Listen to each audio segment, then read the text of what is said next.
विचार लो कि मर्त्य हो, न मृत्यु से डरो कभी। विचार लो कि मर्त्य हो, न मृत्यु से डरो कभी। मरो परंतु यूं मरो कि याद जो करें सभी। हुई न यूं सुमृत्यु तो, हुई न यूं सुमृत्यु तो, वृथा मरे वृथा जिए। मरा नहीं वही की जो जिया न आपके लिए। यही पशु प्रवृत्ति है, यही पशु प्रवृत्ति है कि आप ही चरे। वही मनुष्य है कि जो मनुष्य के लिए मरे। वही मनुष्य है कि जो मनुष्य के लिए मरे। वही मनुष्य है कि जो मनुष्य के लिए मरे। सभी को सादर अभिवादन। हिंदी साहित्य संस्थान दिल्ली की ओर से आज इस मंच पर आप सभी का स्वागत है। आज एक बहुत ही अभूतपूर्व विषय लेकर हम आपके समक्ष उपस्थित हैं। विषय है युद्ध, मानवता की हार। युद्ध किसे कहते हैं? युद्ध वही जो मानवता का विलोम है, मानवता का विपरीत है।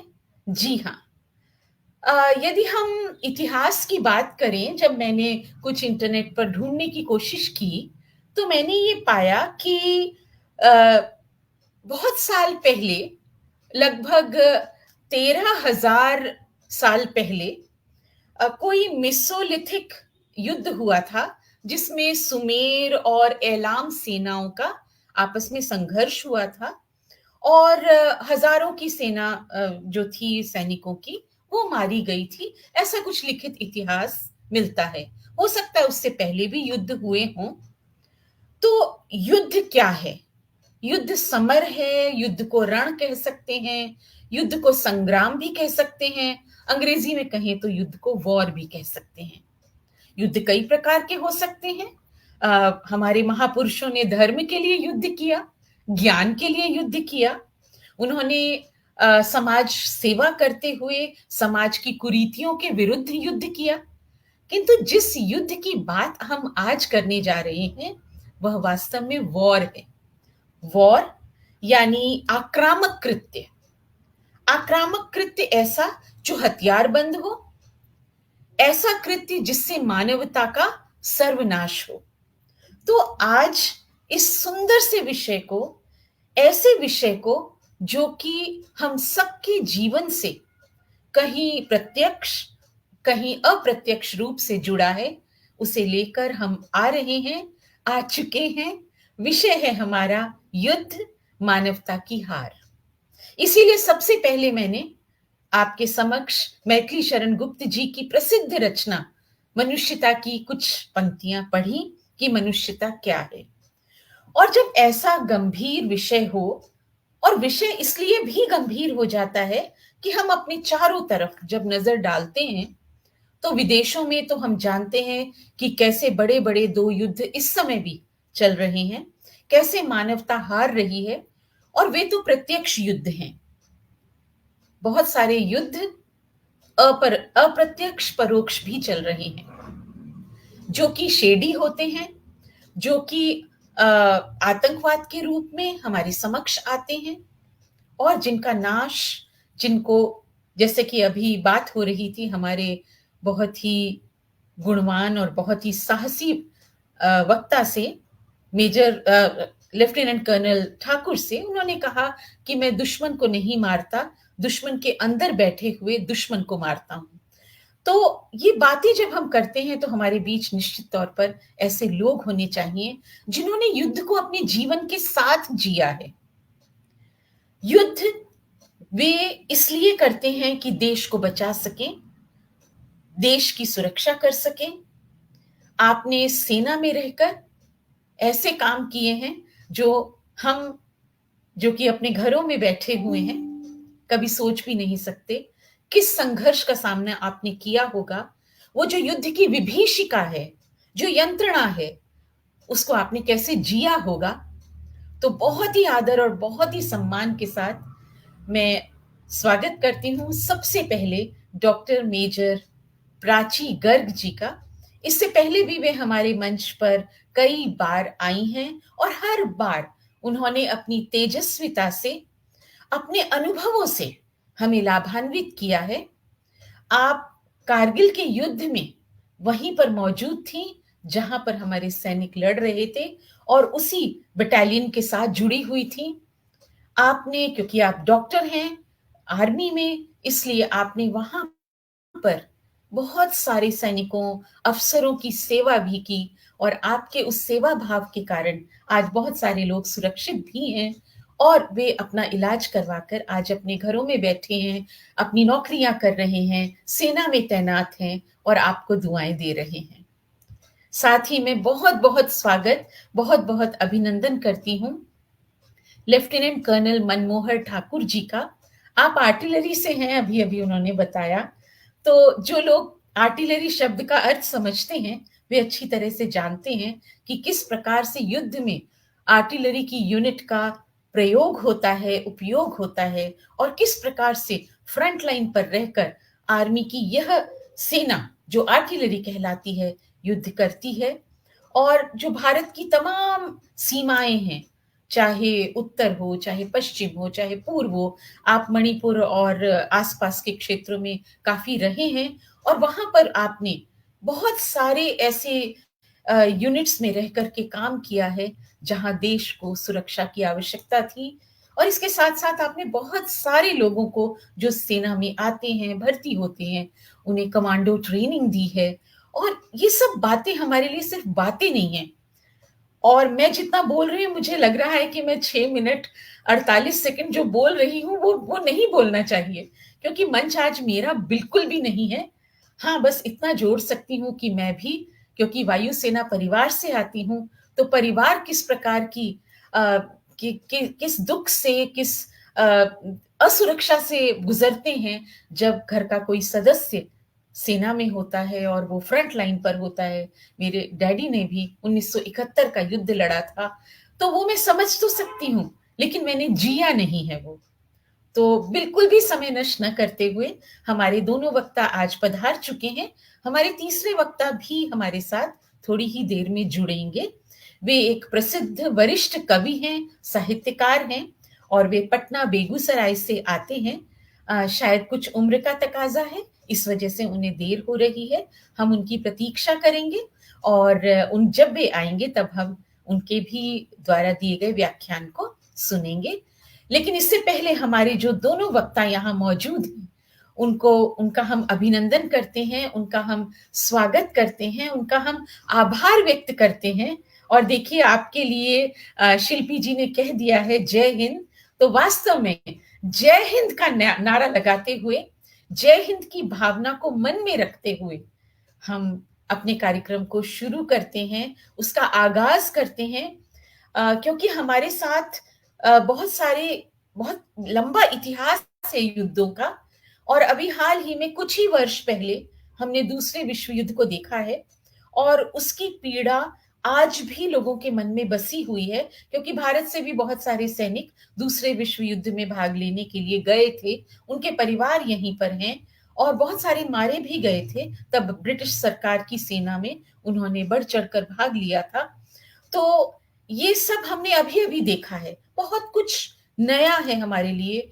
वर्तमान में भी युद्ध चल रहे हैं, उससे किस प्रकार से अर्थव्यवस्था पूरे संसार की डावाडोल हो रही है, डीप डिप्रेशन चल रहा है, कई लोगों की नौकरियां जा रही हैं, बहुत सारी चीजें चल रही हैं, आयात बंद हो गए, निर्यात बंद हो गए, बहुत सारी चीजें हैं। तो उन मुद्दों पर हम आएंगे, लेकिन सबसे पहले मैं मंच पर आमंत्रित करती हूँ जय हिंद के नारे के साथ लेफ्टिनेंट कर्नल मनमोहन ठाकुर जी को, कि आप आए और वॉर, युद्ध क्या है आपकी नजर में, क्योंकि आपने जिया है, आप फ्रंट लाइन पर लड़े हैं, आपके सैनिक आपके साथ रहते हैं, आपकी टुकड़ियां होती हैं, किस प्रकार के युद्धों में आपने भाग लिया, आप सबको बताएं। और साथ ही साथ ये भी बताएं कि युद्ध क्या वास्तव में मानवता की हार है। इन दो प्रश्नों के साथ मैं आपकी ओर आ रही हूं और कृपया आप मंच पर आएं और अपनी बात रखें। मंच आपका है। आपका अभिनंदन, आपका स्वागत।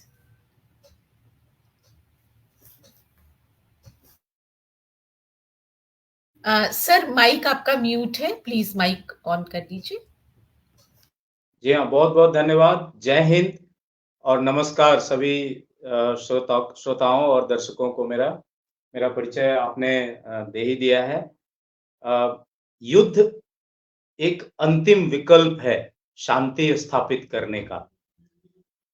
जब दो देशों के बीच में सारे ऑप्शंस समाप्त हो जाते हैं, दोनों देशों के राजनयिक जब अपनी-अपनी बातों में फेल हो जाते हैं, जब कोई रास्ता निकल के नहीं आता है, तब दोनों देश हथियार उठाते हैं। एक युद्ध है जो अभी आप देख रहे हैं, यूक्रेन में चल रहा है और एक और युद्ध चल रहा है हमास इसका फिलिस्तीन इज़राइल और का। इज़राइल का, जी हाँ, जी, जी, जी हाँ, जी। फ़िलिस्तीन और इज़राइल का। तो ये इसको आप तीसरा थर्ड वर्ल्ड वॉर बोल सकते हैं। और मैं आपको इसी के साथ एक चीज़ और बताना चाहता हूँ कि दुनिया में अगर सबसे ज़्यादा किसी चीज़ का व्यापार है, तो वो है हथियारों का व्यापार। तो ये भी हो सकता है कि ये बहुत ही सोची-समझी रणनीति के तहत, क्योंकि बहुत समय से हथियारों का इस्तेमाल हुआ नहीं था, तो इसकी टेस्टिंग चल रही है और बहुत सारे हथियार निर्मित हो गए, लोगों के शस्त्रागार में बंद पड़े हैं, उनमें जंग लग रही थी, तो अभी अ उसका इस्तेमाल हो कर के पता चल रहा है कि कौन-सा हथियार ज़्यादा विध्वंसक है। और जो देश हथियार बेचकर अमीर बनना चाहते हैं, उनके लिए एक बहुत बड़ा ये व्यापार है। उनके लिए ये युद्ध नहीं है, उनके लिए ये एक अवसर है। रही बात युद्ध कितना आवश्यक है, युद्ध कभी भी किसी भी देश के हित में नहीं हो सकता है। एक युद्ध लड़ने का मतलब है देश कम से कम 20 बरस पीछे चला जाता है। आज हमारा देश अगर विकसित देश की श्रेणी में आने लगा है, हम विश्व शक्ति के रूप में अगर उभर रहे हैं, तो इसकी एकमात्र वजह है कि 1999 के बाद हम कभी युद्ध के मैदान में उतरने की नौबत हमारे देश को नहीं आई है और ये बहुत ही अच्छी बात है। लेकिन एक जो युद्ध हमारे देश में अभी चल रहा है, वो है लो इंटेंसिटी वॉर, जिसको बोल सकते हैं, जो आतंकवाद की जो लड़ाई है, नक्सलियों की जो लड़ाई है, वो एक खतरनाक युद्ध है जो चल रहा है, जिसका अनुभव लेकर के मैं आपके सामने में बैठा हूँ। क्योंकि जिस समय कारगिल वॉर चल रहा था, उस समय मैं भारतीय सैन्य अकादमी देहरादून में ट्रेनिंग कर रहा था और इस युद्ध की वजह से हमें जल्दी-जल्दी ट्रेनिंग करके और हमें उतार दिया गया था मैदान में। लेकिन जब तक हम लोग आए, तब तक युद्ध समाप्त हो चुका था और ये कारगिल युद्ध कोई युद्ध नहीं था, एक एक छोटी लड़ाई थी। किसी एक जगह कारगिल एक छोटा-सा डिस्ट्रिक्ट है, जम्मू एंड कश्मीर का, तो वहाँ पर एक लड़ाई हुई थी। अभी डॉक्टर मैडम वहाँ की काफ़ी अनुभवी अधिकारी आपके सामने बैठे हैं और इनसे भी हम लोग सुनेंगे और जिस जगह का इन्होंने नाम लिया, मैं भी वहाँ पर जाकर के बाद में तैनात रहा हूँ, वहाँ का भी अनुभव हम लोग शेयर करेंगे। युद्ध एक ऐसा चीज़ है जो अ, बहुत चीज़ों को चैलेंज करता है। हमारी अर्थव्यवस्था को चैलेंज करता है, हमारे सामाजिक व्यवस्था को तोड़ता है। ये इंसानियत के खिलाफ एक कदम है, खून बहते हैं, उनके परिवारों के साथ क्या गुज़रता है, इसके भी कई उदाहरण हैं मेरे पास। जब कारगिल युद्ध हुआ तो लगभग 550 सैनिक शहीद हुए हमारे देश के और उनमें से बहुत सारे शहीदों को दिल्ली में ही उनको बसाया गया, सरकारी व्यवस्था दे करके उनको उनके लिए सरकार ने घर बनाए द्वारका 18 सेक्टर में।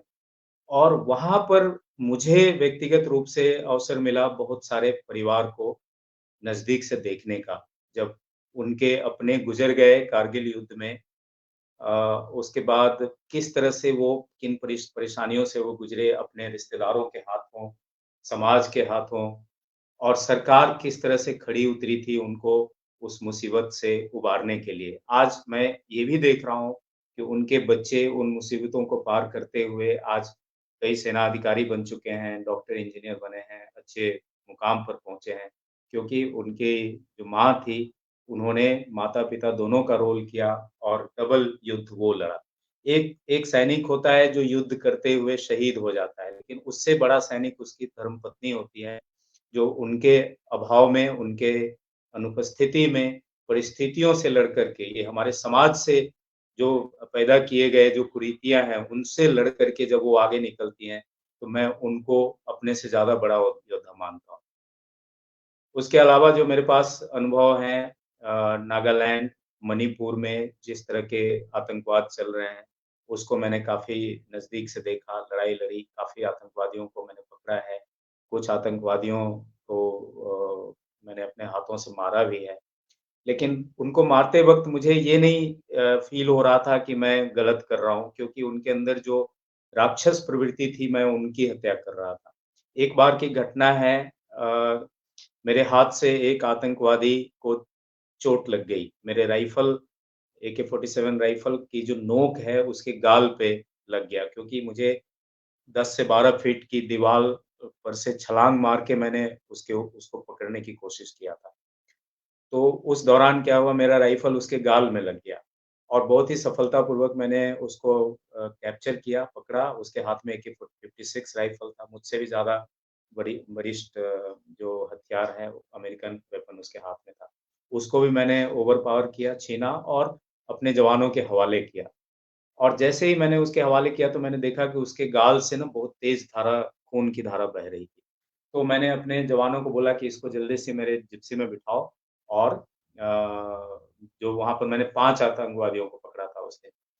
इन सबको मैंने अलग गाड़ी में बिठाया और जिसको चोट लगी थी, उसको मैंने अपनी जिप्सी में बिठाया और मैंने ड्राइवर को बोला कि जल्दी से लेकर के इसको हॉस्पिटल चलो। तो मेरे जो साथ लोग चल रहे थे, बोला कि साहब ये तो सबसे खतरनाक यही था, इसने तो आप पर गोली चलाने की कोशिश की थी और अगर मैं उसके ऊपर नहीं कूदता, तो शायद वो मेरा आखिरी दिन था, वो गोली चला चुका होता मेरे ऊपर। तो 12 फीट की दीवार से मैंने कूद के उसके देह पे कूदा था मैं और इस वजह से उसका राइफ़ल कहीं और गिरा और मैंने उसको पकड़ लिया। लेकिन मेरे राइफ़ल से चूँकि उसका खून बह गया, तो जो मेरे इंसानियत थी, उसने मुझे बोला कि इसको लेकर पहले अस्पताल चलो। फिर मैंने उसको बोला कि आप चलो अस्पताल तो पहुँचो, फिर मैं बताऊँगा कि मैं हुँ, ऐसा क्यों कर रहा हूँ। उसको मैंने हुँ। अस्पताल ले गया और उसका ड्रेसिंग कराया अपने सामने में अपने हाथों से, फिर उससे पूछा कि आपको कोई दर्द तो नहीं हो रहा है, मेडिसिन वगैरह देने के बाद। बाद में मेरे जवानों ने मुझसे पूछा कि साहब ऐसा आपने क्यों किया? उसको तो जान मार देना चाहिए था, खत्म कर देना चाहिए। मैं कहा देखो, उसको मैंने एक तो पकड़ लिया था, जिंदा हुँ, आतंकवादी पकड़ना हमारे लिए ज़्यादा लाभदायक हो सकता है, बहुत-बहुत क्योंकि फ़ायदेमंद है जी। वो दूसरी बात उसका खून बह गया और हुँ, इंसानियत के नाते किसी को खून बहता हुआ हम नहीं देख सकते, चाहे वो नहीं मेरा छोड़ दुश्मन ही क्यों ना बिल्कुल। बहुत सुंदर, हो। और बहुत इस सुंदर, बहुत सुंदर ठाकुर हाँ, जी। आपके लिए बहुत सारे संदेश आए हैं और ये हमारा 99th एपिसोड है। जैसा कि मैं सभी श्रोताओं को और दर्शकों को बताना चाहूँगी और हमने इसको सेलिब्रेट करने के लिए आज ऐसा विषय रखा है जो हर व्यक्ति से जुड़ा हुआ है। तो मैंने आपको बीच में रोका, इसके लिए क्षमा चाहूँगी, लेकिन वे सारे संदेश आप तक पहुँचने बहुत ज़रूरी हैं, जो हमारे दर्शक और श्रोता हमारे साथ जुड़े हैं, जो लगातार आपके लिए लिख रहे हैं। पुष्पलता तनेजा जी जय हिंद का नारा लिख रही हैं।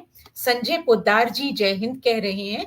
विभा वैभवी राज जी जो कि आज मंच पर नहीं है पर परोक्ष रूप से हमारे ही साथ हैं, वे कह रही हैं कि हिंदी साहित्य संस्थान दिल्ली की ओर से आयोजित लोकप्रिय साप्ताहिक कार्यक्रम परिचर्चा के 99 एपिसोड में आप सभी का स्वागत है। विभा जी आगे कहती हैं, आप सभी के सहयोग के लिए हृदय से आभार और हम भी विभा जी आपका आभार व्यक्त करते हैं कि आपने हम सबको जोड़ा है। संजय पोद्दार जी कह रहे हैं आप सभी का हार्दिक आभार। शिल्पी सुमन जी कह रही हैं जय हिंद हिंदी साहित्य संस्थान। पुष्पलता तनेजा जी नमस्कार भेज रही हैं। शिल्पी सुमन जी जय हिंद नमस्कार कह रही हैं। संजय पोद्दार जी बहुत ही सुंदर आपके लिए कह रहे हैं ठाकुर जी। और पारुल गर्ग जी जय हिंद का नारा दे रही हैं। कुमार सुरेंद्र सागर जी सभी का स्वागत कर रहे हैं और साथ ही कह रहे हैं कि श्री कृष्ण ने कहा था कि अत्यंत आवश्यक हो तो ही युद्ध होना चाहिए। ये बात बिल्कुल सच है। अगर हम महाभारत की कथा को देखते हैं तो युद्ध को टालने के कितने प्रयास किए गए, श्री कृष्ण ने स्वयं कितने प्रयास किए, किंतु जिसके जिसकी मूर्खता उस पर हावी हो उसके लिए तो कोई भी किसी भी प्रकार का प्रयास सफल नहीं होता और फिर अंत में युद्ध हुआ। संजय पोद्दार जी आगे कह रहे हैं सैल्यूट सर जय हिंद। पुष्पलता तनेजा जी सागर जी यू आर राइट कह रही हैं। संजय पोद्दार जी आपके व्याख्यान के लिए अद्भुत कह रहे हैं, और पारुल गर्ग जी ने इमोजी भेजी है ऐसे वाली, बढ़िया वाली। और संजय पोद्दार जी कह रहे हैं बिल्कुल सही सर। पारुल गर्ग जी कह रही हैं फिर से जय हिंद और जय हिंद की सेना। तो वास्तव में हिंद की सेना लाजवाब है, इसमें तो कोई शक है ही नहीं। और जब हम आप जैसे सैनिकों को अपने बीच पाते हैं, आप जो कह रहे हैं ना, हम सिर्फ सुन ही नहीं रहे हैं, मानो वो हमारे लहू के साथ भीतर कहीं बैठता चला जा रहा है। और जितना ज्यादा बह रहा है लहू के साथ, उतना ज्यादा आदर और सम्मान न केवल आपके लिए बल्कि हिंद की सेना के लिए, हिंद की सेना के तीनों तीनों सेनाओं के लिए, थल वायु और जल सेना के लिए हमारे मन में उभरता जा रहा है। और सुरेंद्र सागर जी कह रहे हैं सार्थक परिचर्चा। और अब मैं फिर से विराम लूंगी क्योंकि मैंने बीच में दखल दिया। और आपने बिल्कुल सही कहा कि हम अपनी मनुष्यता छोड़ नहीं सकते हैं। बेशक वह आतंकवादी आतंकवादी था और आपने उसे पकड़ा, लेकिन उसका इस तरह से लहू का बहना किसी भी मनुष्य के लिए बहुत ही उद्वेलित करने वाला, दुखी करने वाला, द्रवित करने वाला हो सकता है। और हम सैनिक भले ही हैं पर हृदय से हम एक मनुष्य हैं। खून मेरा बहे या किसी और का, खून तो वही है, लाल ही रंग का है। और जैसा कि मैं आरंभ में भी कह रही थी कि वो भी किसी का बेटा है, वो भी किसी का पति है, वो भी किसी का भाई है, जो हमारे सामने आज किन परिस्थितियों में न जाने आतंकवादी बनकर खड़ा है। तो ये बात बिल्कुल सच है। लेकिन जब जब युद्ध होता है, मानवता हारती चली जाती है, कहीं बैकफुट पर हो जाती है। बार बार हम इस बात को इसलिए भी लेते हैं कि भारत एक शांति प्रिय देश रहा है। हमारा इतिहास महान सम्राट अशोक का इतिहास रहा है, जिन्होंने इतने युद्ध लड़े, और युद्ध लड़ने के बाद जब उनका हृदय परिवर्तन हुआ, तो उनसे बड़े शांति के समर्थक और शांति को फैलाने वाले इस संसार में और कोई नहीं है। तो वास्तव में आप अपनी बात जारी रखें, मैं बोलने लगी बीच में क्योंकि ये आवश्यक था। सभी का संदेश, एक संदेश और है। पुष्पलता तनेजा जी कहती हैं युद्ध न हो इसके लिए क्या किया जाए। तो इसका उत्तर भी आप अपने व्याख्यान में समेटिएगा। तो over to you sir. Thakur ji कृपया अपनी बात को जारी रखें। जी हाँ, बहुत-बहुत धन्यवाद इन सभी दर्शकों का। और बहुत अच्छा लगा मुझे इनके कमेंट सुन कर के, और मुझे और प्रोत्साहन मिला है, और मैं और भी बातें शेयर करूँगा जो शायद आप लोगों को पसंद आए। तो उसी बात को मैं आगे बढ़ाता हूँ। जब उसको इलाज कराया और ट्रीटमेंट कराने के बाद जो हमारा स्टैंडर्ड ऑपरेटिंग प्रोसीजर है उसके हिसाब से उसको पुलिस स्टेशन लेकर के गया, फिर सेंट्रल जेल में उसको डाला। बाद में उसके ऊपर गवर्नमेंट ने मुकदमा चलाया, जो भी हुआ। लेकिन इस तरह की कई घटनाएँ जब मेरे साथ वहाँ पर घटी, मेरे टीम के साथ घटी, तो मैंने स्कूलों का दौरा करना शुरू किया। क्योंकि जितने भी आतंकवादियों को मैं पकड़ता था, तो ये जनरली स्कूल ड्रॉप आउट होते थे बच्चे। क्योंकि हमारा एक ये भी प्रोसीजर होता है कि जब हम उनको पकड़ते हैं, अरेस्ट करते हैं, तो उनसे उनका बैकग्राउंड पूछते हैं कि किस परिस्थिति में तुमने आतंकवाद को जॉइन किया। तो उसमें पता चला हमें कि ये लोग वो लोग हैं जो 8वीं या 9वीं क्लास फेल हो करके और तब आतंकवाद को जॉइन किया। तो इसको आप ध्यान से सुनिएगा, मैं इसको एक्सप्लेन करूँगा, और पूरे देशवासियों को पता होना चाहिए कि ये क्या तरीका है आतंकवाद से लोगों को जोड़ने का। एक क्लास आप ये सोच करके देखिए कि आपके आस-पास के किसी स्कूल में बच्चे पढ़ रहे हैं, आपके समाज के बच्चे पढ़ रहे हैं, और वो 9th क्लास फेल होकर के आता है। उसको पूरा समाज हेय दृष्टि से देखता है कि ये तो किसी काम का नहीं। वो हीन भावना से ग्रस्त हो जाता है। तो ये जो आतंकवादियों के जो एजेंट होते हैं, हर गाँव में, हर एरिया में घूमते रहते हैं, वो ऐसे बच्चे को टारगेट करते हैं। और उसको बोलते हैं कि देखो तुम्हारा समाज तो तुम्हें बहिष्कार कर रहा है, तुम्हारा परिवार भी तुमको हेय दृष्टि से देख रहा है। ये रहा पिस्टल, ये रही मोटरसाइकिल की चाबी, नई मोटरसाइकिल की चाबी, और तुमको मैं ट्रेनिंग देता हूँ कि इस गाँव से पैसे कलेक्ट करना है, गाड़ियों से रंगदारी कलेक्ट करने हैं, और आतंकवादियों के जो हमारा अकाउंट है, उसमें आकर के तुमको पैसा जमा करना है, और आधे पैसा या 50 30% 40% तुमको जाएगा। और जब तुम ये हथियार से वसूलना शुरू करोगे तो लोग तुमसे डरेंगे भी। और इस चीज़ को वो अपना मोटिवेशन मानते हैं।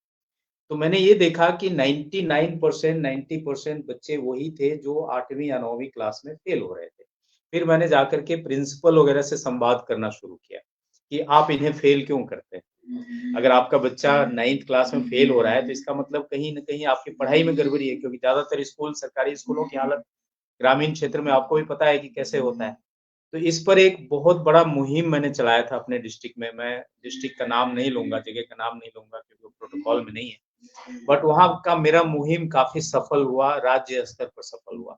नागालैंड में भी और मणिपुर में।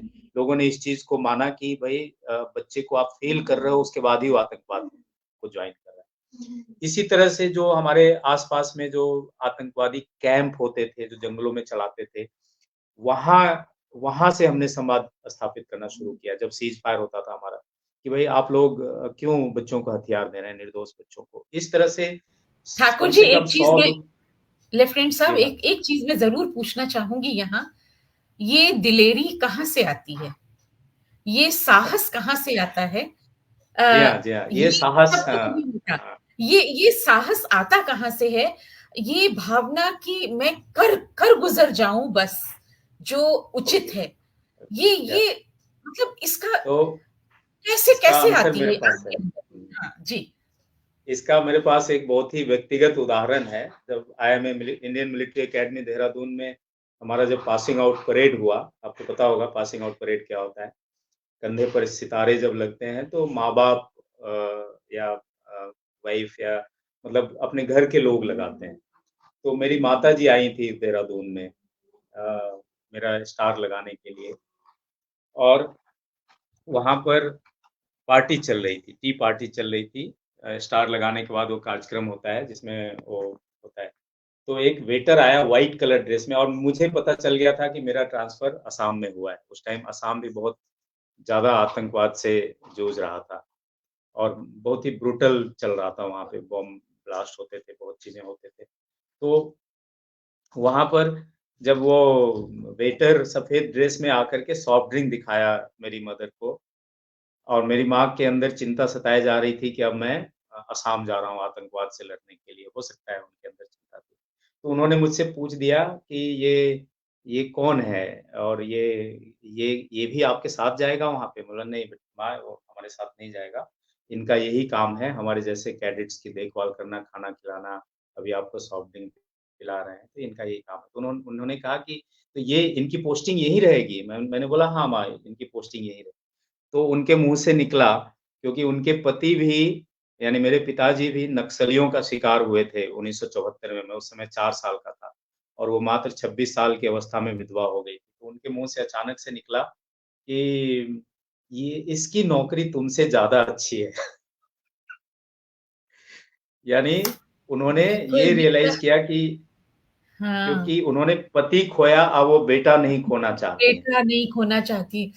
मतलब हाँ, वही तो बात है कि आप एक जंग लड़ रहे हैं और हाँ, माँ हाँ। एक जंग लड़ रही है, क्योंकि वे हुँ, इतनी कम उम्र में अपने हाँ, पति को खो चुकी हैं, और हम सब मिलकर सर आपको और आपकी मम्मी को सैल्यूट करते हैं। उन्होंने कैसे आपको पाला होगा, और वो दिलेरी का जज़्बा आपके अंदर कूट-कूट कर, पिताजी तो बहुत छोटी उम्र में चले गए, वो तो उदाहरण बन गए आपके लिए। लेकिन माँ जी ने हाँ, जी उसको हाँ। जिया होगा और आपके अंदर वो भावना डाली होगी। हाँ, कुछ पल के लिए, वो थोड़ी देर के लिए माँ बन गई, और नहीं तो माँ ज़िंदगी बन भर गई। में तो भारत मैंने माँ बनी उनसे कहा रहेगी। कि हाँ, जी, जी जी, हाँ, जी। तो मेरा एक ही लाइन का आंसर था उनके लिए कि माँ आपने शेर को जन्म दिया है, वो आतंकवादी मुझसे डरेंगे, अब उनको डरना चाहिए, मैं क्यों डरूँगा उनसे? और बिल्कुल, यही कह बहुत के अच्छी। हमने वहाँ से विदा एक लिया। शेर को जन्म दिया है माँ ने, और वो शेर हमारे मंच पर है आज, और हमारा मंच धन्य हो गया। आपके लिए कितने सारे यहाँ संदेश और आए हैं। हमारे सुरेंद्र सागर जी लिख रहे हैं, जो आपने स्कूल की बात की उससे संदर्भ में, जब किताब हाथ में आती है तो बंदूक छूट जाती है, जी हाँ, बेरोजगारी भी इसका एक कारण है। और जी विभा हाँ, जी लिख रही हैं, बहुत ही सुंदर जानकारी दे रहे हैं सर। सागर जी फिर से लिख रहे हैं कि सादर नमस्कार प्राची मैम, और आदरणीय मीता गुप्त मेरे मुझे भी नमस्कार कर रही हैं गीता द्विवेदी जी। कुमार सुरेंद्र सागर जी भी सादर नमन कर रहे हैं। गीता द्विवेदी जी कह रही हैं बहुत शानदार। और पारुल गर्ग जी ने फिर वीरों को नमन कहा है। ये जो आपने स्कूल वाली बात कही ना, ड्रॉप आउट्स वाली बात, मुझे याद आ रहा है जब मैं आरआरसी फतेहगढ़ के केंद्रीय विद्यालय में पोस्टेड थी, काफी लंबा समय मैंने वहां गुजारा, मेरा ट्रांसफर हुआ था, तब मैंने सुबह ठाकुर जी को ये बात बताई भी थी। तो वहां पर आरआरसी के अंदर, आरआरसी और सिखलाई 2 यूनिट्स हैं वहां पर, तो आरआरसी और सिखलाई दोनों यूनिट्स में एक हॉस्टल था। उस हॉस्टल में लगभग 42-45 लड़के, बॉयज थे वो, क्योंकि बॉयज ही सेफ शायद उनको लगता होगा रखना। तो वो सारे बच्चे वो बच्चे थे जिनके माता और पिता दोनों नहीं रहे, और माता या पिता में से कोई भी आर्मी में या एयरफोर्स में या नेवी में थे। तो वो वहां पर रहते थे बच्चे, और हमारे स्कूल में पढ़ते थे वही बच्चे, और उनकी देखभाल करने के लिए मतलब शायद 2-3 महीने में, हर टर्म में, एक टर्म में एक बार वहां से गाड़ी आती थी और कई लोग आते थे, सभी क्लास टीचर्स से वे मिलते थे। तो हम ये कभी ना सोचें कि सेना केवल लड़ने का काम करती है। सेना जितना युद्ध में काम करती है उससे ज्यादा शांति के समय काम करती है। हमारी एनडीआरएफ की, अभी जो ये टनल की सब हुआ हमने देखा उत्तराखंड में, या एनडीआरएफ की जितनी टीम्स है हमारी, सबको तो सेना सपोर्ट करती है। तो वो भी तो एक युद्ध है। देखिए, कोई भी विपरीत परिस्थिति हो, उससे आप संघर्ष करें, वो भी तो युद्ध है। तो इन सब बातों से हमारा मन वास्तव में बहुत ही क्या कहें, एकदम भूरी भूरी प्रशंसा आपकी करने को कर रहा है।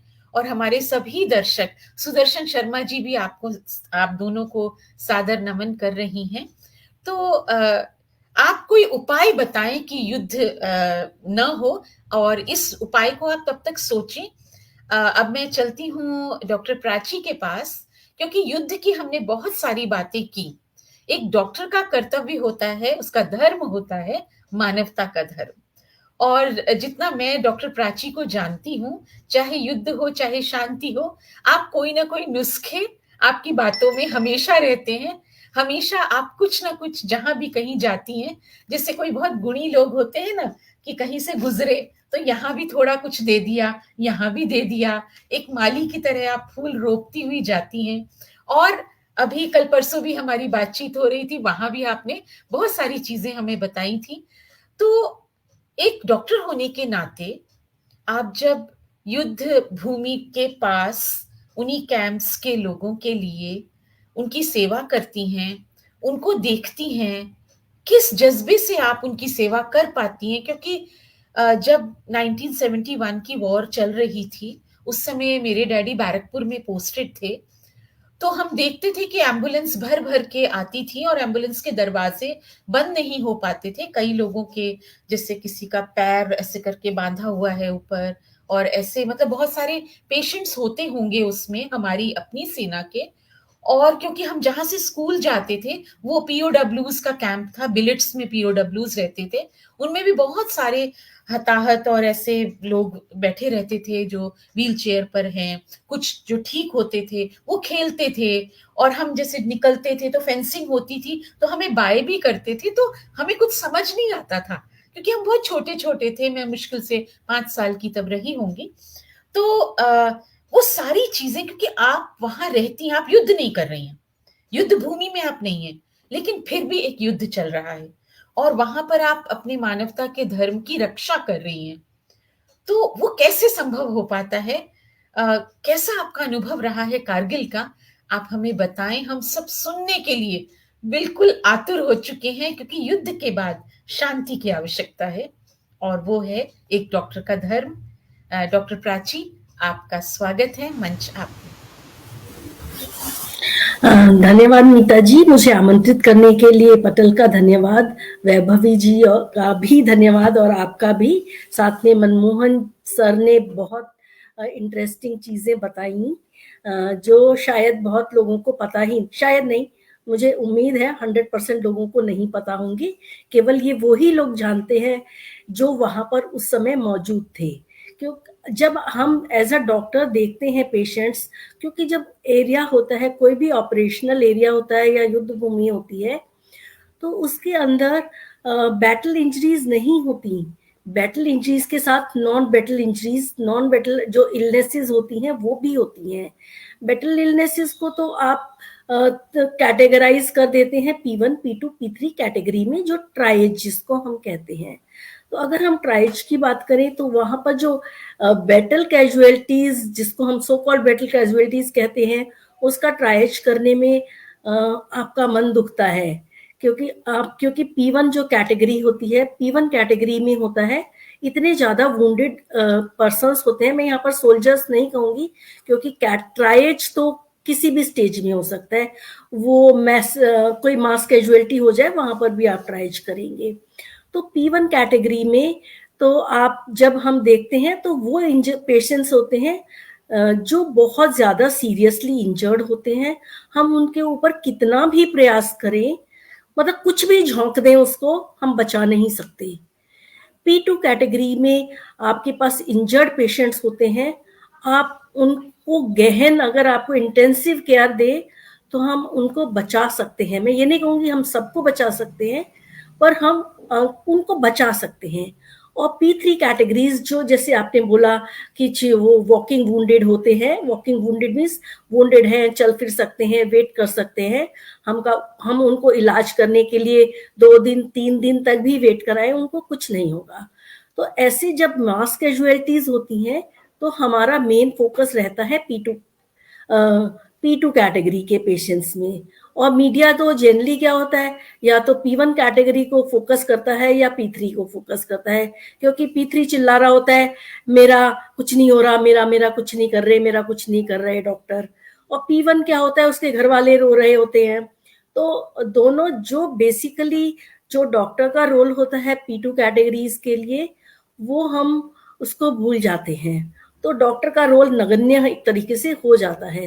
ये मतलब मैं इसको मास कैजुअलिटीज में करूंगी। तो जब मैंने वहां पर एक ऐसे ही शेल इंजरी हुई थी कि शेल हमारे एरिया में लैंड किया था, तो कुछ तो हमारे सोल्जर्स ऐसे थे जो P1 कैटेगरीज के थे। फर्स्ट टाइम जब आप रियलाइज करते हो आप कुछ नहीं कर सकते हो, मैं सच बोल रही हूँ, 99 से आज तक का 2013 हो गया है, 2023 हो गया, मैं आज तक भूल नहीं सकती हूँ कि आई जस्ट लेट देम गो, कि चलो ठीक है। मतलब बड़े भारी मन से मैंने उनको कहा कि हम कुछ नहीं कर सकते, इनको लेट देम, मतलब मैं बोल नहीं पा रही हूँ, सॉरी। नहीं, मैं समझ रही हूँ इस बात को कि कितनी, मतलब आप एक सक्षम डॉक्टर हैं, लेकिन इंजरीज इतनी ज्यादा हैं कि हम बस अभी ऐसा भगवान ही इनका मालिक है, जैसे वाली बात। To let them go. Yes. दूसरी चीज जो होती है हमारी non battle casualties. Non battle casualties में आपको बीमारी आती है, और इसके अलावा जो उस एरिया में जो साइकोलॉजी चेंज हो जाती है आपकी, मतलब आपको पता है आप मरने के लिए जाने वाले हैं, तो वो जो आपकी साइकोलॉजी होती है एज अ डॉक्टर, आपको पता है कि जैसे मान लो कोई मेरे को बीमारी हो जाए, तो मुझे मालूम है, आई कैन एंटिसिपेट कि मुझे ये सब हो सकता है। इसी तरीके से एक सोल्जर जब उसको मालूम है क्लोज कॉम्बैट इंजरी बैटल के लिए जा रहा है, तो उसको भी पता नहीं है कि वो वापस आएगा। मौत से सभी लोग डरते हैं। तो मैं सच में बोलूं, मेरे पास कुछ पेशेंट्स मैं बोलूंगी, कुछ मैं सोल्जर्स नहीं बोलूंगी उस समय, क्योंकि उस समय वो जब मेरे पास आए थे तो वो एज अ सोल्जर नहीं आए थे, ठीक है। वो जब वो और वही लोग एज अ सोल्जर LOC में गए भी, तो जब वो LOC में गए तो they were soldiers, but when they came to me they were patients. तो वो ऐसा है, मैडम कुछ ऐसा कर दीजिए कि हम को बेस हॉस्पिटल भेज दीजिए। ऐसा 92 बेस हॉस्पिटल श्रीनगर में है, तो वो वहां पर जाना चाहते थे ताकि वो अपनी ड्यूटी को मतलब अपना कर्तव्य को ना निभा पाए। तो मैं उनको यही बोलती थी, देखिए आप तो इतने सारे लोग हैं, मैं इस पूरे एरिया में अकेली लेडी हूँ, मेरे पास कोई भी अपनी बातें शेयर करने के लिए कोई नहीं है। फिर भी मतलब मैं I may be physically less stronger than you, but mentally I am more stronger, क्योंकि मैं अकेले हूँ। और मैं फिर भी मतलब इस चीज को सहन कर पा रही हूँ। और मैं आप लोगों को देखभाल कर पा रही हूँ। नहीं, तो वहां पर ये एक जो बात ये भी, वहां पर एक बात, सॉरी, एक बात ये भी है ना, उनके पास सबके अपने अपने दुख हैं और वो सारे दुख आपके सामने हैं। उन सबके दुख आपके हो जाते हैं जब आप ऐसी पोजीशन पर हैं। और मुझे लगता है फिजिकल ट्रीटमेंट, मेडिकेशन और बाकी चीजों के साथ साथ उनकी काउंसलिंग भी आप करती रही होंगी, क्योंकि जब कोई बिल्कुल पेशेंट, एक डॉक्टर बहुत अच्छा काउंसलर होता है। मैंने जितने डॉक्टर्स को देखा है, इंक्लूडिंग यू, मैं सब जानती हूँ, बहुत सारे डॉक्टर्स को, मेरी फैमिली में भी एएफएमसी से पास आउट हमारे मेरे अपने नंदोई साहब भी हैं जो अभी रिटायर हो गए हैं आर्मी से, तो वे भी एक बहुत अच्छे काउंसलर हैं।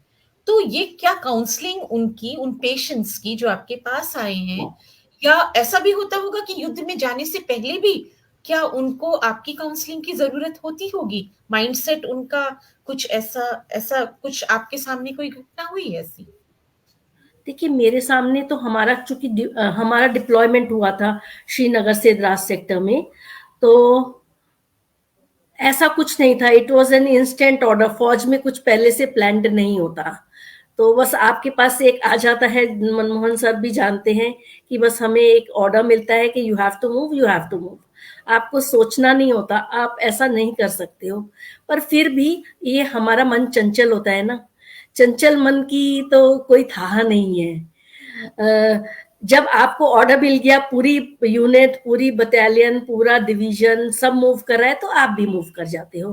पर जब आप इंडिविजुअल हो जाते हो, तो शायद आपके जो अपने स्वार्थ होते हैं ना, वो थोड़े थोड़े हावी होने लगते हैं, ऐसा मेरा मानना है। जब हम कलेक्टिव डिसीजन लेते हैं, तब हमारा स्वार्थ निगन्य हो जाता है। लेकिन पर जब हम इंडिविजुअलाइज हो जाते हैं, तब हमारा स्वार्थ हमारे ऊपर हावी हो जाता है। ऐसा होता है। और ऐसा फौज भी क्योंकि हमारे मनुष्यों से ही बनी है, तो इसलिए ऐसा होना स्वाभाविक स्वाभाविक है। है। हाँ, स्वाभाविक है। जी जी जी। ठीक है। और मैं और आपको आप एक चीज और बहुत बताऊंगी। हम बहुत जो मतलब, वॉरफेयर जी की बात कर रहे थे, वो बायोलॉजिकल वॉरफेयर भी होता है। आपने बात की थी, हमारे पुराणों में भी एक कथा आती है जिसमें भगवान शिव और भगवान नारायण के बीच में युद्ध हुआ था बाणासुर को लेकर, जिसमें भगवान नारायण ने पाशुपत्र अस्त्र का इस्तेमाल किया और बाणासुर का संहार करते रहे। जब बाणासुर जो है भगवान शिव का भक्त था, तो उसमें क्या हुआ, जब उसकी 4 भुजाएं, ऐसा लिखा है उसकी 4 भुजाएं रह गई। एग्जैक्टली मैं इसको मेडिकली कोरिलेट नहीं कर पाई हूं अभी तक, मैं करने का प्रयास करूंगी। तो 4 भुजाएं जब रह गई, तो भगवान शिव ने माहेश्वर ज्वर नाम के अस्त्र का इस्तेमाल किया। तो जो नारायणी सेना थी, वो बीमारी बुखार से पीड़ित हो गई। ऐसा इसको हम मान सकते हैं, ये फर्स्ट बायोलॉजिकल वॉरफेयर रहा है जिसको हमारे पुराणों में वर्णित किया गया है। और ऐसा ही हमने देखा और माना भी है। चाइना ने जो कोविड का वायरस पूरी दुनिया को दिया, वो भी एक बायोलॉजिकल वॉरफेयर ही था। इसके अलावा ऐसा भी माना जा रहा है कि जो माइकोप्लाज्मा निमोनिया अभी चाइना बच्चों के लिए दे रहा है, वो भी हम उसको बायोलॉजिकल वॉरफेयर मान रहे हैं। तो वॉरफेयर केवल ऐसा नहीं हो रहा कि आमने सामने की लड़ाई वॉरफेयर है। जैसे मनमोहन सर ने बताया कि insurgency is also a type of warfare, कि आप परोक्ष का सब युद्ध। कुछ। हाँ, जो कोल्ड वॉरफेयर जो चाइना, जो रशिया और अमेरिका के बीच में था लॉन्ग बैक, वो भी एक टाइप का वॉरफेयर था। मुझे हमारी लगता है एलओसी, मुझे लगता है इसमें हम साइबर वॉर को भी जोड़ सकते हैं आज के समय में, बिल्कुल क्योंकि हम साइबर वर्ल्ड में रह रहे हैं। तो साइबर वॉरफेयर भी चल रहा है बहुत कुछ, चाहे वो डेटा की लीकेज हो, चाहे वो किसी टाइप के पेगासस जैसे एप्स हो, या जो भी इस तरह की चीजें हैं, ये सब भी हमारे युद्ध के ही एक प्रकार हैं, जो पहले दूसरी तरह से हुआ करते थे, जो दिखते थे। अब वो बहुत सारे तो दिखते ही नहीं है। जैसे आपने बायोलॉजिकल वॉर की बात की, तो ये दिखते नहीं है। इसका असर जब बहुत भयंकर हो जाता है, जैसे कोविड की बात आपने की, जब भयंकर हो गया, लाखों लोग दुनिया से चले गए, तब समझ में आ रहा है कि ये तो ऐसा हो रहा है। बाद में पता चलता है, और फिर उसकी रोकथाम करते करते करते करते काफी देर हो जाती है, और बहुत सारे लोग हमारे अपने हमें छोड़कर चले जाते हैं। जी हाँ, आप अपनी मैं बात एक पूरी। मैं एक घटना को और बताती हूँ, वो जो द्रास सेक्टर में ही हुआ था हमारे साथ में। तो उस समय एक ऐसा ही काफ़ी शेलिंग हो रही थी, शेलिंग काउंटर शेलिंग। तो उस समय एक काफ़ी माने that was 13th of June का दिन था। मैं 13th मेरे लिए बड़ा लकी नंबर है। तो 13th मेरा 13th बर्थडे ऑफ है जून 13 को, 13 मेरा इसीलिए हमारी 13 family बहुत अच्छी हाँ, बनती है। मेरा 13th अगस्त बर्थडे है। मेरा तो 13 जनवरी है। ओके, तो 13th मेरे लिए बड़ा लकी नंबर है। जब मेरी पोस्टिंग 422 फील्ड एम्बुलेंस में आई, तो मेरे को सीओ ने पूछा तुम्हारा बर्थडे क्या है? एंड आप इमेजिन नहीं करो, मैंने बोला सर 13th ऑफ जून। मैं भूल गई 13th of June. It was not 13, क्योंकि वो 13th ऑफ जून की घटना थी। तो वहां पर क्या हुआ, एक मैसेज क्या, र्यूमर्स जो आपने पूछा था कि हमारे परिणाम क्या होते हैं, वॉर के परिणाम, उसी की मैं घटना बताती हूँ। एक मैं नाम नहीं लूंगी और वो रैंक की ऑफिसर का नाम भी नहीं लूंगी। तो वहां पर एक rumour I and he just said कि भागो भागो पाकीज हैव इंट्रूडेड इन। आप इमेजिन कर सकते हो मेरी फ्लाइट क्या रही होगी। You are the only lady, और वहां पर मेरा सहायक मेरे साथ है, मेरा ड्राइवर मेरे साथ है। और हम एक ऐसी जगह पे हैं जो हमारे लिए अननोन है। मतलब इवन हम I was not with the artillery headquarters, I was there at some other place, क्योंकि हम अपने लॉजिस्टिक्स को लेकर आ रहे थे। तो फिर वहां पर मुझे बहुत ज्यादा डर लगने लग गया कि भाई मेरा, उसके पहले ही हमने फ्लाइट लेफ्टिनेंट नचिकेता और उन सब के साथ जो पाकिस्तानी सेना ने दुर्व्यवहार किया था, वो तो मेरे को ये लगने लगा प्राची तेरा क्या होगा। मतलब मैं आई कैन इमेजिन, मुझे वो इतना एक, वो मेरे ऊपर मेंटल ट्रॉमा था मुझे, कि अगर पाकिस्तानी सेना आ गई, तो मैं अपना उदाहरण बता रही हूँ, और सब लोग इधर उधर भागने लगे। तो मेरा सहायक मुझे बोला मैडम आप बहुत कहीं नहीं इनसिक्योर हो जाइएगा। जाता है ना इंसान। हाँ, तो वो मतलब जैसे एक गार्जियन की तरह मुझे सहायक बोला कि मैडम आप कहीं नहीं जाइएगा, यहाँ पर नई जगह है, हमें मत छोड़िएगा। मतलब that was such a good thing. और फिर मैं सोची हूँ, जब भागते रहते हैं हम वॉर में इस तरीके से, तो हम शरणार्थी हो जाते हैं। तो ये शरणार्थी की जो एक समस्या है वॉर के समय में, वो भी एक बहुत बड़ी समस्या है, क्योंकि हम तो बहुत अपने बड़ी देश में थे, समस्या है, बिल्कुल। है ना? तो हम शरणार्थी नहीं थे, क्योंकि हम अपने ही देश की धरती में थे। लेकिन अब आप एक ऐसे देश में हो जैसे यूक्रेन में हो रहा है और रशिया में हो रहा है, तो वहां से इतने शरणार्थी आ रहे हैं, या इजराइल फिलिस्तीन में झगड़ा में वॉर हो रहा है, तो वहां के शरणार्थी कहाँ जाएंगे? तो इस तरीके से ये जो समस्या शरणार्थियों की होती है, और ये शरणार्थी आके आपके साथ में, आप मतलब हर तरह के का आपके देश के ऊपर एक प्रेशर हो जाता है, प्रेशर, बोझ फाइनेंशियल बर्डन, बिल्कुल, बिल्कुल सही कह रहे फाइनेंशियल हो। बर्डन। बिल्कुल, बिल्कुल, बिल्कुल। तो ये जो बर्डन हमारा देश भुगतता है वॉर के लिए, तो ये भी एक विभीषिका है वॉर की, ऐसा बिल्कुल, मतलब सबके लिए मान सकते हैं इसको।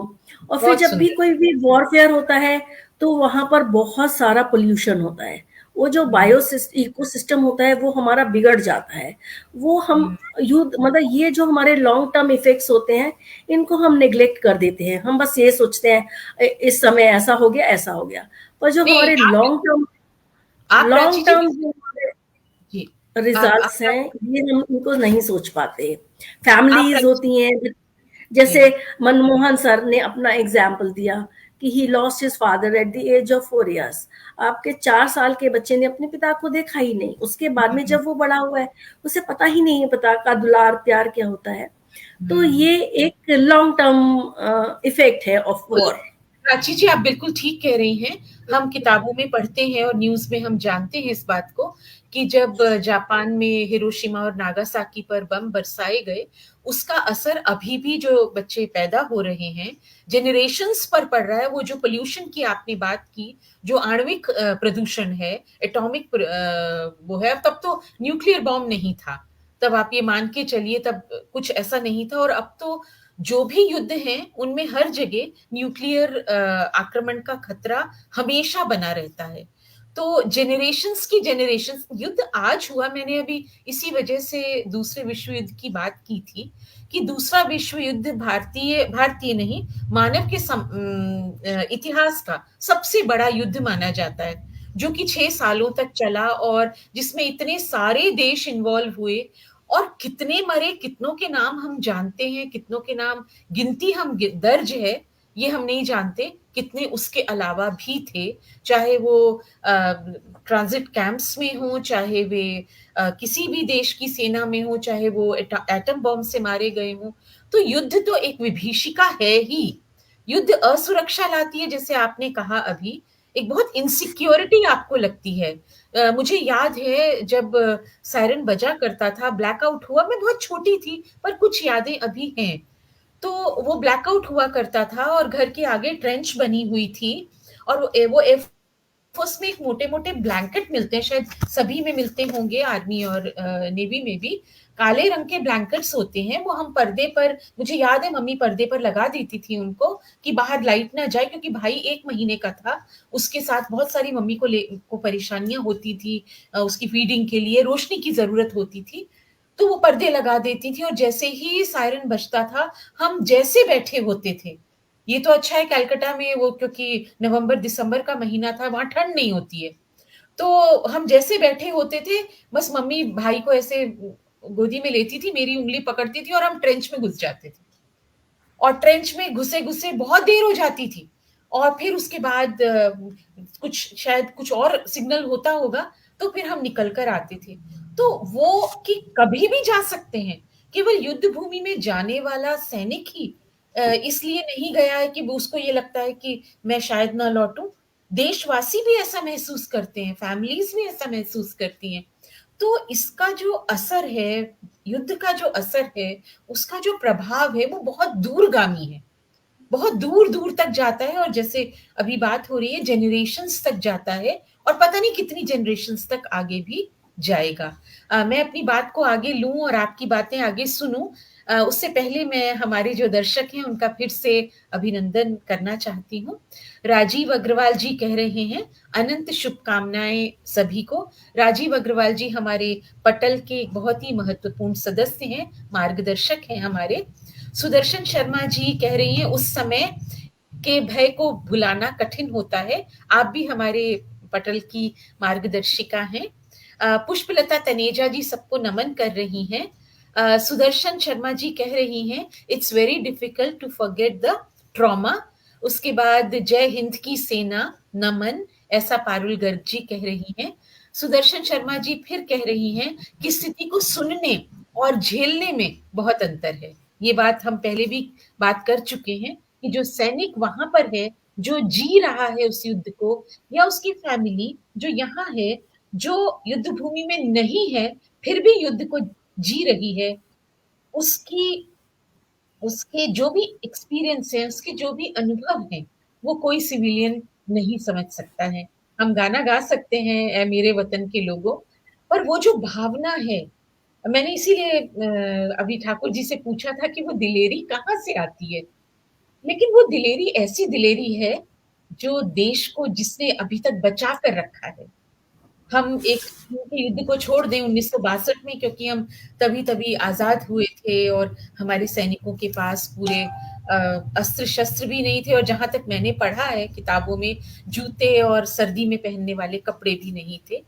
तो और वो बॉम्डिला का इलाका, मेरे डैडी बहुत समय तेजपुर भी पोस्टेड रहे हैं, जो कि बॉम्डिला से शायद 80 किलोमीटर दूर है। और एक बार मैं गई भी थी बॉम्डिला की उस सीमा पर, डैडी हमें ले गए कि बेटा यहाँ तक सेना आ गई थी, तो चीन की सेना। तो उस युद्ध को यदि हम छोड़ दें, बाकी सभी युद्धों में, चाहे वो परोक्ष हो चाहे वो प्रत्यक्ष हो, हमने पाया है कि सेना ने बहुत ही शौर्य के साथ, वीरता के साथ, उन्होंने चाहे नभ हो, चाहे थल हो, चाहे पानी जल हो, हर क्षेत्र में अपना वर्चस्व कायम रखा है और दुश्मन का सामना किया है, उसे हराने का प्रयत्न किया है। तो युद्ध और शांति की बात के बाद, क्योंकि हमारा इस आज का विषय है युद्ध मानवता की हार, और हम सब मनुष्य हैं, हम मानवता को हारने नहीं दे सकते। ये तो हम कर ही नहीं सकते, चाहे मेरे जैसे सिविलियन हो या आपके जैसे सैनिक हो। तो अंतिम वाक्य के रूप में, अंतिम संदेश के रूप में हम ये जानना चाहेंगे आप दोनों से। मुझे लगता है शांत सर हमारे साथ आज नहीं जुड़ पाएंगे, हम उनकी कमी महसूस करते हैं, और क्योंकि वे बहुत वरिष्ठ साहित्यकार हैं, हम सोच रहे थे कि वे यहाँ आएंगे। और बेगूसराय से आते हैं वे मुझसे सुबह कह भी रहे थे कि मुझे बहुत कुछ बोलना है, पर न जाने किस कारण वे नहीं आए हैं। कोई बात नहीं, हम उनको नमन करते हुए कार्यक्रम को आगे बढ़ाएंगे और फिर समापन भी करेंगे। तो मेरा अंतिम प्रश्न आपके दोनों के लिए ये है कि युद्ध को कैसे रोका जाए। परोक्ष युद्ध के बारे में ठाकुर जी आपने बात की है, अब हम प्रत्यक्ष युद्ध के बारे में बात करते हैं। अहंकार तो जन्म देता ही है युद्ध को, ये तो हम सभी जानते हैं। इतिहास उठाकर देख लीजिए, हम अपने जितने भी हमारे जो भी हमारी पुस्तकें रही हैं, हम रामायण है, महाभारत है, सब में हमने देखा अहंकार तो है ही। कुछ लोभ भी हो सकता है। आपने अभी हथियारों की बात की कि बहुत दिनों से हथियार नहीं चले थे, बिजनेस नहीं ठंडा पड़ा था, तो चलो क्या इसके अलावा भी कुछ और ऐसा है जो युद्ध को जन्म देता है, और हम युद्ध को कैसे रोकें? तो लेफ्टिनेंट कर्नल मनमोहन ठाकुर जी, आपके जवाब का इंतजार है। जी हाँ, बहुत बहुत धन्यवाद, और बहुत अच्छे से आपने इसको कंडक्ट किया है, इस सेशन को। युद्ध को रोका जा सकता है, दोनों तरफ से बातचीत में कमी नहीं होनी चाहिए। जो हमारा डिप्लोमेसी है, जो डिप्लोमैट्स हैं हमारे, उनको फ्री हैंड देना चाहिए दोनों सरकारों को, और तभी आपसी संबंध ठीक हो सकता है, सुधर सकता है। अफवाहों पर ध्यान ना दें, कई बार उकसाने वाली बातें होती है। अभी जो भी आप अंतर्राष्ट्रीय स्तर पर देख रहे हैं कि फलाने देश ने, कई बार मीडिया भी इस तरह का रोल कर देते हैं कि किसी बात को गलत तरीके से इंटरप्रेट करना और भड़काऊ बातें करना, उस पर कंट्रोल होना चाहिए। तो इस मामले में मैं कहूँगा कि हमारे देश ने बहुत अच्छी मैच्योरिटी हासिल कर ली है, हम भड़काऊ चीज़ों में नहीं आते हैं। ऐसी कई बार नौबत आई, उसका बेस्ट एग्जाम्पल है 2001 और 2 का, जब वो पार्लियामेंट अटैक के बाद हमारी सेना एक साल तक बॉर्डर पे रही। मैं खुद था उसमें, जिस दिन वो पार्लियामेंट अटैक हुआ था। मेरी वाइफ, मेरे जुड़वा बच्चों का जन्म हुआ था उस टाइम, उसी साल, और उनको लेकर के वो नई दिल्ली रेलवे स्टेशन पर थी, और उनको, मेरी पोस्टिंग की जगह थी असम के बाद नसीराबाद, वहां के लिए उनको ट्रेन पकड़ना था। और उसी टाइम जब पार्लियामेंट अटैक हुआ था तो सब कुछ तितर-बितर हो गया, सब कुछ रोड जाम, ब्लॉक, चेकिंग, ये वो। तो एक दिल्ली पुलिस के कांस्टेबल ने हेल्प किया था, जो मेरी वाइफ नसीराबाद तक मेरे पास आ पाई थी। और ये पहली बार ये मेरे ड्यूटी स्टेशन पर आई, और इनके आने के 48 घंटे के अंदर ही दिल्ली से हमें आदेश मिल गया कि आप लोग लड़ाई के लिए मूव कर जाइए। और जब मुझे याद है, उस समय मैं लेफ्टिनेंट था, गन पोजीशन ऑफिसर होता था, और मुझे पता था कि ये जो मेरा एरिया मुझे मिला था वो पाकिस्तान के बॉर्डर का एरिया था, और वो एक ऐसा खतरनाक एरिया था कि वहां से बच के आने की संभावना बिल्कुल नहीं थी। लेकिन हम मेंटली प्रिपेयर्ड थे कि वहां पर जाकर के हम अपना काम करेंगे। उस समय वाजपेयी जी की सरकार थी, और हमारी सरकार ने वो मैच्योरिटी दिखाई कि युद्ध नहीं होने दिया, जबकि कई भड़काऊ चीजें होती थी। हम कई बार बॉर्डर पार करने की स्थिति में आ जाते थे, हमें बोल दिया जाता था कि आप जाओ इस एरिया में अटैक करो। लेकिन फिर भी सरकार के अंदर, जो वाजपेयी जी की सरकार थी, इतनी मैच्योर्ड सरकार थी, जिन्होंने कहा कि नहीं, war will be the last option, लड़ाई तब करेंगे जब सारे ऑप्शन खत्म हो जाएगा। War should be the last option, लेकिन कहीं पता नहीं बेताबी रहती है या तो युद्ध करने की, या तो फिर अभी मैं दावे के साथ कह सकता हूँ कि दुनिया की ऐसी कोई भी चीज नहीं है जो हमें, हमारे इरादों से हमें हिला दे। हम कभी भी किसी देश पर अटैक करने वाले में से, शांति प्रिय लोग हैं हम, और चाहे वो कितना भी भड़का ले, पाकिस्तान, चाइना, हमारे पास उनको जवाब देने के लिए बहुत सारे तरीके हैं, और हम दे भी रहे हैं। और पाकिस्तान ऐसे ही बिना लड़ाई का ही पीठ दिखा के भाग चुका है, और कहीं सर उठा के हमारी तरफ नहीं देख सकता है, ये मैं दावे के साथ कह सकता हूँ। चाइना को भी समझ में आ गया है कि इंडिया क्या चीज है और हम कहाँ जा रहे हैं, तो चाइना भी घबराहट में है। बहुत अच्छे, हमारे देश के ऊपर अभी आज के डेट में कोई खतरा नहीं है। हाँ, एक युद्ध की चर्चा हम लोगों ने नहीं की, और डॉक्टर मैडम इस चीज से सहमत होंगी। जो हमारी सेना आज, ये दिसंबर का महीना है, और -30 डिग्री टेम्परेचर जो कारगिल और लेह लद्दाख में हो रहा है, उससे लड़ रहे हैं हम रोज। ये लड़ाई खत्म नहीं होगी। ये लड़ाई इसलिए खत्म नहीं होगी कि उस जगह को पकड़ के रखना हमारे लिए बहुत जरूरी है। तो रोज जरूरी है। फ्रॉस्ट बाइट्स हो रहे हैं, बर्फ से उंगली कट रहे हैं, जवान घायल हो रहे हैं, वापस आ रहे हैं, ब्लड प्रेशर हाई होता है, उनका ब्लड क्लॉटिंग होता है, हाई एल्टीट्यूड के चैलेंजेस जो आम लोगों को पता नहीं है कि ये सैनिक जब बॉर्डर पे जाते हैं तो इनको किन किन स्थितियों का सामना करना पड़ता है, कैसे कैसे केरोसिन के अभाव में इनको समय गुजारने पड़ते हैं। लेकिन अभी जो आधुनिक टेक्नोलॉजी सब काफी हेल्प कर रही है, ड्रोन के माध्यम से चीजों को टाइमली पहुंचाया जा रहा है। सो एक हमारा देश अभी एक ऐसी स्थिति में पहुंच चुका है कि इन सब चीजों से भी हम पार करने में, इन बाधाओं को भी पार करने में हम सक्षम हैं। और हमारी सेना दुनिया की सबसे ताकतवर सेना, अगर सबसे ताकतवर सेना है सर। बिल्कुल, आप जैसे शेर, कोई डाउट नहीं। आपने कहा आप शेर, तो बिल्कुल सच में आप जैसे शेर और शौर्यवान हमारे सैनिक हैं, और निश्चित तौर पर हमें उन्हें नहीं भूलना चाहिए जो सेना की जो सीमाओं पर हमारी रक्षा कर रहे हैं। और लेह हो, लद्दाख हो, या हम अगर गुजरात की बात करें तो वहाँ कितना सब आप जानते ही हैं कि किस तरह का वहाँ मार्शी एरिया है, पूरा का पूरा दलदली क्षेत्र है। या फिर राजस्थान की बात, मतलब ये हमारे जो बॉर्डर्स हैं ये सारे के सारे सेना के कारण ही सुरक्षित हैं, और आप जैसे सैनिकों के कारण सुरक्षित हैं सर। आपने अभी पार्लियामेंट पर अटैक की बात की, तो मैं इसमें एक चीज जरूर जोड़ना चाहूंगी। वहां पर होमगार्ड कमलेश कुमारी मारी गई थी उस अटैक में, और ये हमारा सौभाग्य रहा कि हमने उनके बच्चों को केंद्रीय विद्यालय आरआरसी फतेहगढ़ में पढ़ाया। ये बात मैंने पहले भी कही थी। तो ये उनके, क्योंकि वे आसपास की कहीं की रहने वाली थी, तो केंद्रीय विद्यालय आसपास उस समय केवल आरआरसी फतेहगढ़ का ही था, तो हमने उस बच्ची को पढ़ाया। तो ये वास्तव में आज के दिन और हर दिन हमें उन लोगों का आभार नहीं भूलना है जिन्होंने हमें वो सुरक्षित वातावरण दिया, अपनी इनसिक्योरिटीज तक को हम तक नहीं पहुंचने दिया। चाहे वे फ्रॉस्ट बाइट के शिकार हुए हों, चाहे दलदल में उस मार्शी एरिया में चलना, या फिर रेतीली हवाओं में रेत उड़ रही है उस समय किस तरह से वो पेट्रोलिंग करते होंगे। और हर समय जहां जान का खतरा हो, जहां पर हर जगह वो नीचे क्या वो लगा दी जाती हैं, जो क्या होते हैं सर, वो जो जमीन में लगा दी जाती हैं वो फट जाती हैं, माइंस होती हैं।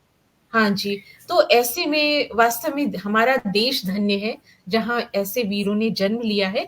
मैं बात को डॉक्टर प्राची के पास अंतिम संदेश के लिए लेकर आती हूँ, लेकिन उससे पहले कुछ हमारे पास बड़े प्यारे प्यारे संदेश आ गए हैं। यहाँ मुझे विभा जी ने ये बताया है कि ये विषय अशांत सर ने ही सुझाया था कि आज हम युद्ध और शांति की बात करें, लेकिन वे आज हमारे बीच नहीं आ पाए हैं, तो हमें उनकी कमी ऑफ कोर्स बिल्कुल खल रही है। और हम चाहते थे, क्योंकि जो विषय सुझाता है उसके पास बहुत सारी और भी बातें होती हैं, और वो साहित्यकार हैं तो साहित्य की अपनी भाषा है उनकी, और लेकिन कोई बात नहीं, हम किसी और कार्यक्रम में उन्हें अवश्य सुनेंगे। पुष्पलता तनेजा जी गर्व है हमें कह रही हैं, और रामदेव राही जी हमारे साथ जुड़े हैं। सर आपको बहुत बहुत नमस्कार। आप कह रहे हैं जय हिंद जय भारत, जय जय हिंद की सेना। वैभवी जी ने भी संदेश भेजे हैं। सुदर्शन शर्मा जी भी जय हिंद की सेना कह रही हैं, और आईएन लगा रही, मुझे लग रहा है आईएन इंडियन के लिए कह रही होंगी वो जरूर। और निधि भार्गव मानवी जी भी जय हिंद कह रही हैं, उन्होंने नमन भी कहा है। और ये सब हमारे ऐसे श्रोता और ऐसे दर्शक हैं जो हर परिचर्चा में हमारे साथ हमेशा जुड़ते हैं। और ये परिचर्चा अभी फेसबुक पर लाइव है, बाद में ये यूट्यूब पर भी आएगी, तो उसका लिंक भी हम सबके साथ शेयर करेंगे। आप लोगों से भी अनुरोध है कि उस लिंक को आप देखिएगा और उसको ज्यादा से ज्यादा शेयर करने की कोशिश कीजिएगा, क्योंकि आप ही का सहयोग है कि हम 99th एपिसोड आ पाए हैं। क्योंकि कोई भी काम शुरू करना तो बहुत आसान होता है, पर उसे निरंतर अनवरत रूप से और ऐसे विषयों को लेकर आना जो कि समाज के लिए जिनके बारे में सुनना जरूरी है। आज हमारे बच्चे उन चीजों को नहीं जानते, उन्होंने वॉर नहीं देखी, उन्होंने सेना देखी है तो अग्निवीर देखा है। तो बहुत सारी चीजें बदल रही हैं। उन बदलती हुई चीजों में जो हमारा समृद्ध इतिहास है सेना का, उसके बारे में उन्हें पता होना चाहिए। इसलिए आज ये विषय रखा और बहुत ही सामयिक विषय है। अशांत सर को फिर से बहुत बहुत धन्यवाद। आपके बिना हम इस कार्यक्रम को कर रहे हैं, बहुत अधूरा सा है, लेकिन फिर भी कार्यक्रम पूरा होना जरूरी है। तो अंतिम नोट के रूप में प्राची जी, आप अपना संदेश आज हमारे दर्शकों को, श्रोताओं को क्या देना चाहती हैं? आप आएं और बताएं। देखिए, सबसे पहले तो जैसे है, हम अफवाहों पर बिल्कुल ध्यान ना दें। और जैसा हमें सर ने बताया कि उन्होंने कहा, उनके मन में ये भाव रहता है कि मैं दुश्मन को नहीं मार रहा, दुश्मन के अंदर बैठे राक्षस को मार रहा हूँ। तो हमें अपनी जनरेशन्स को ये बताना चाहिए, दुश्मन के मरने पर विलाप ना करें। जैसा आजकल मीडिया में बहुत ज्यादा चैनल्स में लेकर मतलब पूरे के पूरे एपिसोड्स हो जाते हैं और उनके ऊपर चर्चाएं होने लगती हैं कि हमारी सेना ने उन्हें मार दिया, गलत किया। तो हमें ये दिखाना चाहिए अपने बच्चों को कि ये दुश्मन है, हमारे देश के लिए सही नहीं है, हमारे लिए सही नहीं है। हमारे देश के संसाधनों पर हमारा हक है, दुश्मन का हक नहीं है। तो अगर हमारी देश की सेना अपने संसाधनों के लिए, अपने अस्मिता के लिए लड़ रही है, तो ये अपने लिए नहीं, ये आपके लिए लड़ रही है। क्योंकि हाँ, तो ये हमारा अस्मिता, हमारी अस्मिता है, हमारा गौरव है। चूंकि मीडिया का काम है, आज की मीडिया निगेटिविटी ज्यादा फैलाती है, पॉजिटिविटी, जो कलम की ताकत है उसका दुरुपयोग कर रही है, जबकि सेना ने ऐसा कभी भी नहीं किया। तो हमें अपनी सेना का हमेशा पॉजिटिव चेहरा रखना चाहिए, निगेटिव चेहरा, क्योंकि देश के लिए लड़ रहे हैं। वन ऑफ फौजी को क्या जरूरत है अपने घर में बैठे कुछ और काम करे। मतलब बहुत सारे लोग ऐसे हैं जिनके पास बहुत पैसा है, फिर भी वो सेना में ज्वाइन कर रहे हैं। ऐसा नहीं है कि वो सेना इसलिए ज्वाइन कर रहे हैं कि उनके पास अनएम्प्लॉयमेंट है। वो अपने से 50 लोगों को, 100 लोगों को, 200 लोगों को एम्प्लॉय कर सकते हैं अपने कारोबार में, पर फिर भी वो सेना ज्वाइन करते हैं क्योंकि उनके अंदर देश के लिए कुछ कर गुजरने का जज्बा है। तो इसके अलावा दूसरी चीज ये है, हम अपने जो हमारा, जैसे सर ने बताया कि हम आज की देश में सुरक्षित हैं, तो ये जो सुरक्षा की भावना है इसको हम रखें। और दो चीजें सबसे ज्यादा ध्यान रखें, हमारा देश एक सुरक्षित नेतृत्व में है, सबल नेतृत्व में है, सक्षम नेतृत्व में है। तो हम अपने नेतृत्व पर भरोसा जताएं और अपनी सेना पर भरोसा जताएं और अपने ऊपर भरोसा जताएं कि हम किसी भी अफवाहों के कुचक्र में नहीं फंसेंगे। बहुत सुंदर, बहुत सुंदर। मैं आप सबकी बातों में एक बात और जोड़ना चाहूंगी। आप लोग सेना से हैं, लेकिन मैं शिक्षा के क्षेत्र से हूँ, मैं शिक्षिका हूँ, तो मैं ये जरूर जोड़ना चाहूंगी, जैसा थोड़ा सा इशारा भी किया आपने और मैंने भी बीच में कुछ बातें की स्कूल के बारे में। शिक्षा सबसे बड़ा हथियार होता है, क्योंकि शिक्षा जो ड्रॉप आउट्स होंगे नहीं, अगर शिक्षा बच्चे अच्छी तरह प्राप्त करेंगे, तो बच्चों के लिए ये भी एक बहुत बड़ा संदेश है कि यदि आप शिक्षित होंगे तो आप देश के लिए, देश का संसाधन बनेंगे, आप एक ह्यूमन रिसोर्स बनेंगे।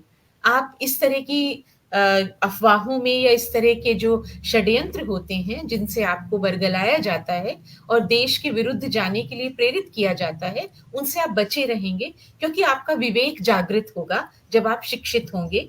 जब आप शिक्षित होंगे तब आप बेरोजगार नहीं होंगे, आप कुछ ना कुछ काम करेंगे। तो खाली दिमाग शैतान का घर होता है और इस शैतान के घर में ऐसे शैतान घुस जाते हैं जो कि हमारे छोटे छोटे नन्हे मुन्ने बच्चों को, जो 14 साल के, 15 साल के, 17 साल के हैं, उनको देश के, समाज के और मानवता के विरुद्ध करते हैं। तो आप हथियार ऐसे ना उठाएं। अगर आप हथियार उठाना ही चाहते हैं तो आप शिक्षा के हथियार के माध्यम से सेना में जाएं और वहां ऐसा हथियार उठाएं जो देश के काम आए। क्योंकि क्योंकि हथियार तो हथियार है, वो शस्त्र है, वो पावर है, वो किसके विरुद्ध आप उठाते हैं ये आपके ऊपर निर्भर करता है, आपके विवेक पर निर्भर करता है। और जब आप ऐसा काम करेंगे तो न केवल आपको खुद पर फख्र होगा, आपके समाज को, आपके परिवार को आप पर फख्र होगा, देश को आप पर फख्र होगा, और सबसे बड़ी बात यह है, मानवता को आप पर फख्र होगा। तो आज हम ये संकल्प लेकर आज के कार्यक्रम को समाप्त करेंगे कि हम किसी भी सूरत में मानवता को हारने नहीं देंगे, चाहे हम सैनिक हों, चाहे हम सिविलियन हों, चाहे हम युद्ध के इस पार हों, चाहे हम युद्ध के इस पार हों, चाहे शांति हो मन में, चाहे चारों तरफ अशांत हो वातावरण, पर हम चर्चा करेंगे, बातचीत करेंगे, सुलह के नतीजे तक पहुंचेंगे और वही संदेश अपनाएंगे जो भारत का मूलभूत सिद्धांत है, और वह है पंचशील का सिद्धांत, वह है शांति का संदेश जो हमने संसार को दिया। और आज हमें फिर से दोहराना है उस बात को, अपने आप को समझाना है कि न केवल हम स्वयं सशक्त बने शांति के माध्यम से। यहाँ एक चीज मैं बिल्कुल स्पष्ट करना चाहूंगी, शांति का अर्थ ये बिल्कुल नहीं होता कि हम कमजोर हैं, हम सशक्त हैं फिर भी हम शांत हैं, यही हमारी खूबी है। क्योंकि हमारी जो शक्ति है वो हमारी सेना है, और सेना हमारी संसार की सबसे बड़ी सेना है, सबसे सशक्त सेना है। हमारे पास एक से एक आधुनिक हथियार है, और हथियारों से भी बढ़कर हमारे पास वो जज्बा है लड़ने का, देश के लिए मर मिटने का, अपने देश के लिए, उस मातृभूमि के लिए जिस पर हमने जन्म लिया है, जो माँ तुल्य है। और अंतिम बात मैं यही कहना चाहूंगी कि उस माँ को हम सुरक्षित रखें, हम जहां भी हैं, जैसे भी हैं, हम अपनी माँ को सुरक्षित रखें, माँ को नमन करें, जिस धरती पर हमने जन्म लिया है, उसका आभार है हम पर, उसका ऋण है हम पर, उसे न भूलें। और शांति की बात करते हुए स्वयं को सशक्त बनाते चलें, स्वयं को कमजोर न होने दें। शांति हमेशा शक्ति है, शांति कभी भी किसी भी प्रकार से हमको अशक्त नहीं बनाती है। इन सभी बातों के साथ सभी हमारे पूरब सिंह नेगी जी अभी अभी हमारे साथ जुड़े हैं, और आपका आभार सर। लेकिन थोड़ा सा समय देर हो गई, आप बाद में इस कार्यक्रम को अवश्य देखिएगा, YouTube पर भी देख सकते हैं आप। और आप लोगों से आज्ञा चाहूंगी अब कि बहुत ही सुंदरता से आज आपने दिल खोल कर बातें की, और वो सारी बातें की जो हर देशवासी को, विशेष तौर पर युवा पीढ़ी को पता होनी चाहिए कि किस प्रकार से वे सुरक्षित हैं, किस प्रकार से वे जी रहे हैं खुलेआम। उन्होंने कभी समझा नहीं होगा, लेकिन आज समझेंगे वो। और आप सबको दोनों को बहुत बहुत धन्यवाद, इस पटल को धन्यवाद। अब हम 100वें एपिसोड में मिलेंगे, 2 डिजिट से अब हम 3 डिजिट में चल दिए हैं, 100 यानी 100। ये पुलिस का नंबर हो सकता है, पर हमारे लिए ये खुशी का कारण है। जय हिंद, जय भारत। जय हिंद एंड शुभकामनाएं। जय हिंद।